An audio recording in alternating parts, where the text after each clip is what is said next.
The old house stood on Hawthorn Hill. It was a monument to decay and dread. Locals knew its tale. They whispered warnings to their children, "Stay away from Hawthorn Hill." The house listened. It waited. For decades, the house stood empty. Its windows were vacant eyes. The paint peeled like scabs. Vines, like grasping claws, choked the porch. The house was a vessel. It held on to something dark, something ancient no one dared to approach. Not anymore. The stories were too real. The whispers held too much truth. Some houses, they said, were born to be haunted. Hawthorn Hill was one of them. 1925. A year that would mark the beginning of a tale shrouded in mystery and darkness. Victor Lawrence, a wealthy industrialist, chose Hawthorn Hill for his dream home. He spared no expense. His vision was clear, and his ambition knew no bounds. The house was to be grand, a testament to his success and a symbol of his legacy. It was to be magnificent, every detail meticulously planned, every corner a reflection of opulence. It was also to be his undoing. Rumors spread during construction. Whispers of misfortune began to circulate among the workers. Workers whispered of strange accidents. Tools vanished. Unseen forces seemed to be at play. Shadows moved in broad daylight. Then came the accident, an event that would forever change the course of the project. A support beam gave way. It crushed 3 workers. The site was thrown into chaos. Their screams echoed across the hillside, a chilling prelude to the horrors to come. The air grew thick with fear and uncertainty. Victor, undeterred, pressed on. He ignored the warnings. His determination was unwavering. He dismissed the accidents as unfortunate events. To him, they were mere obstacles in the path of his grand vision. The house was completed the following year. Its grandeur stood as a stark contrast to the dark events that had marred its construction. A darkness moved in with the Lawrence family, an unseen presence that seemed to cling to the very walls. It whispered in the walls, soft, almost inaudible murmurs that sent shivers down the spine. It lurked in the shadows, watching, waiting, biding its time. The house on Hawthorn Hill had tasted tragedy. It craved more. The foundation laid in shadow would forever haunt those who dared to call it home. The Lawrence family, once full of hope and dreams, found themselves ensnared in a web of fear and despair. The house seemed to feed off their unease. Hallways that once echoed with laughter now resonated with the sound of footsteps that belonged to no one. The air grew colder, the nights longer. Meals were eaten in silence, each family member lost in their own thoughts, haunted by the unseen force that had taken residence among them. Even the children, once carefree and joyous, felt the weight of the house's dark presence, their laughter replaced by fearful glances and hushed whispers. Stormy nights brought with them a sense of dread. The howling wind seemed to carry the cries of the past, a reminder of the house's tragic beginnings. Eventually, the Lawrence family could bear it no longer. They left Hawthorn Hill, their dreams shattered, their spirits broken. The house, now abandoned, stood as a silent sentinel, a monument to ambition, tragedy, and the shadows that lingered within. Hawthorn Hill remains a place of mystery, a testament to the darkness that can reside within even the grandest of dreams. The decades passed. The house, once a grand estate, slowly succumbed to the ravages of time. Its walls, once vibrant and full of life, now stood as a testament to neglect and decay. The ivy crept up, embracing the structure in a suffocating grip, as if nature itself sought to reclaim what was once its own. The house stood silent, shrouded in darkness. Its windows, like hollow eyes, stared out into the night, revealing nothing but shadows and secrets. The wind whispered through the broken panes, carrying with it the echoes of a forgotten past. Then, in 1953, the Harrison family purchased the property. They were young. They were hopeful. John Harrison, a man of ambition, saw potential in the dilapidated mansion. Eleanor, his wife, envisioned a home filled with laughter and love. Their son Timmy was just a child full of dreams and innocence. They were unaware of the darkness that awaited. The house with its grand facade hid a sinister secret. The Harrisons, blinded by their dreams, couldn't see the ominous clouds gathering over their new home. John Harrison, his wife Eleanor, and their son Timmy moved into Hawthorn Hill. They unpacked their belongings, filled the rooms with their hopes and dreams, and began to settle into what they believed would be their forever home. At first, life seemed idyllic. The sun shone brightly, casting a warm glow over the family. Laughter echoed through the halls, and the backyard became a playground for Timmy and his friends. The Harrisons believed they had found their paradise. The house, however, had other plans. As days turned into weeks, strange occurrences began to unfold.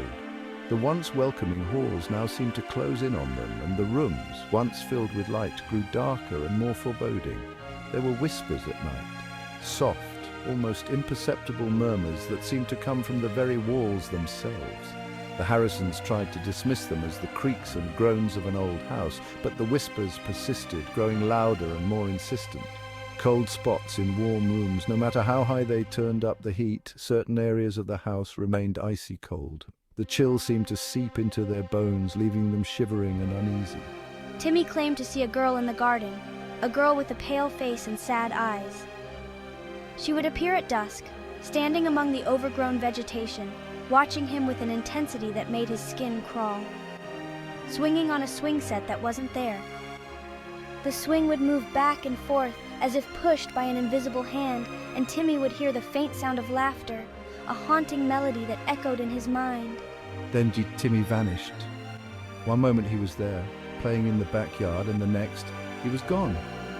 The Harrisons searched frantically, calling his name, but there was no response. It was as if he'd been swallowed by the very earth. One afternoon he was playing in the backyard, then he was gone. The police searched. The town searched. Timmy was never found. The community rallied around the Harrisons, but as days turned into weeks, hope began to fade. The once vibrant family was now a shadow of its former self. The Harrisons, broken and shattered, abandoned the house. They couldn't bear to stay in a place that had taken so much from them. With heavy hearts, they packed their belongings and left, leaving behind the dreams they had once cherished. They left behind their hope. The house, now empty and desolate, stood as a monument to their loss. The walls, once filled with laughter, now echoed with silence and sorrow. They left behind a piece of their hearts. The memories of their time at Hawthorn Hill, both good and bad, would forever haunt them. The house with its dark secrets remained, waiting for its next unsuspecting victims. When the veil thinned, the house stood empty once more. Its silence was heavy, the silence of anticipation, the silence of waiting. In 1977, a group arrived at Hawthorn Hill. They were drawn to the house's darkness, eager to exploit it. We believed Hawthorn Hill to be a nexus of supernatural energy. We planned to harness this energy, to bend it to our will. But they underestimated their house's power. Their rituals grew increasingly erratic. Their chants echoed through the empty halls. The house responded. It fought back. The rituals backfired. One member, driven mad by the experience, fled into the night, never to be seen again. The others fled, forever marked by their encounter with the house's malevolence.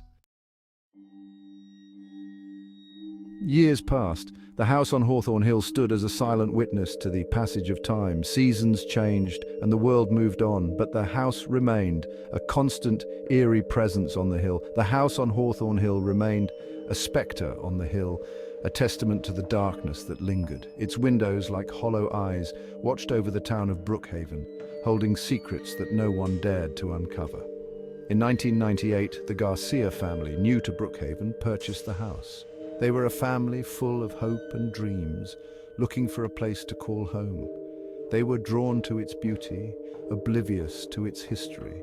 The house, with its grand facade and charming architecture, seemed like the perfect place to start anew. Maria and Hector Garcia, along with their teenage daughter Isabel, moved in, hoping for a fresh start. They unpacked their belongings, filled the rooms with laughter, and began to settle into their new life. The house, however, had other plans. It watched them, waited, and slowly began to reveal its true nature. The disturbances started subtly. Objects moved. A picture frame would be found on the floor, a chair slightly out of place. At first they dismissed it as the quirks of an old house. Voices whispered from the walls, faint, unintelligible murmurs that seemed to come from nowhere and everywhere at once. The Garcias tried to ignore them, but the whispers grew louder, more insistent. Isabel began having nightmares, terrifying, vivid nightmares of a presence in the house. She would wake up in a cold sweat, her heart racing, convinced that something was watching her. Then, one by one, they disappeared. Maria first, Then Hector. Isabel was left alone. The house, once filled with warmth and life, became a place of fear and despair. She searched frantically for her parents, every room, every corner, but they were nowhere to be found. The house seemed to mock her, its silence deafening. Her search led her to the attic, a place she had always avoided, sensing its malevolence, but now she had no choice. There, amongst the dust and cobwebs, she found a trunk, an old, weathered trunk that seemed out of place, as if it had been waiting for her. Inside, a leather-bound journal filled with chilling accounts, pages upon pages of handwritten notes, sketches and stories of those who had lived in the house before them. Accounts of the house's past, its victims, its power. Each entry more horrifying than the last, detailing the house's dark influence over its inhabitants. Isabel was never seen again. The house had claimed its latest victims. The town of Brookhaven whispered of the Garcias, another family lost to the cursed house on Hawthorn Hill. The house had claimed its latest victims, and so it waits, silent and patient for the next family to be drawn to its beauty, unaware of the darkness that lies within. The house on Hawthorn Hill still stands. It is abandoned, yet not empty. It is a vessel of whispers and shadows, a monument to tragedy and terror. Locals avoid it. They know its secrets. They know its hunger. Over the years there have been reports, flickering lights seen through the grimy windows, sounds of movement from within its decaying walls, shadows moving against the moonlit curtains. The house on Hawthorn Hill remains a chilling reminder that some places are best left undisturbed, some histories are best left buried. The house on Hawthorn Hill is more than just a house. It is a warning. It is a testament to the darkness that can fester in the hearts of men and in the shadows of our homes.